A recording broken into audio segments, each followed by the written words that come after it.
মাওলানা ভাষা নিয়ে রিস্ক নেন নাই, যদি উনি 56-তে বলছেন যে ওয়ালাইকুম আসসালাম। শোনেন, পরিবর্তন আনার স্কোপ আছে, ইচ্ছা থাকলে পরে পরিবর্তন হয়। ওই সাবেক এক বিচারপতি কৃষ্ণদেব নাথ, উনি একটা কথা বলছেন যে স্বাধীন হইলেই হবে না, মানসিকতাও স্বাধীন থাকতে হবে। রবি ঠাকুরের দিয়ে গীতাঞ্জলি লেখানো যাবে দরকার, তো রাষ্ট্র চালানো যাবে না। সেখানে গান্ধীজিরই দরকার হয়েছে, যে পন্ডিত জওহরলাল নেহরুর দরকার হয়েছে। আল্লামা ইকবালের দিয়ে কবিতা লেখানো গেছে, শায়ের লেখানো গেছে, কিন্তু রাষ্ট্র চালাবার গেল বেলা মোহাম্মদ আলী জিন্নাহ এবং লিয়াকত আলী খানের দরকার হয়েছে।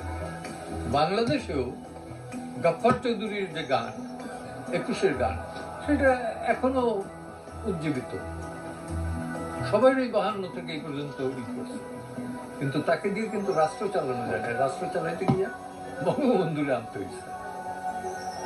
আমি তো প্রি লিবারেশনিস্টটা জানি, মাওলানা ভাষা নিয়ে রিস্ক নেন নাই, যদি উনি 56-তে বলছেন যে ওয়ালাইকুম আসসালাম। এবং আছে, কিন্তু মূলত স্বাধীনতার 71-এ যেটা হয়েছে সেটা বঙ্গবন্ধুকে সামনে রেখে গেছে, এতে কোনো দ্বিধাদ্বন্দ্ব নাই। আমরা 72-এ এসে জাসদ করতে গিয়ে তার বিরোধিতা করছি, সত্যি, কিন্তু তাকে বাদ দিয়ে স্বাধীনতা হয়।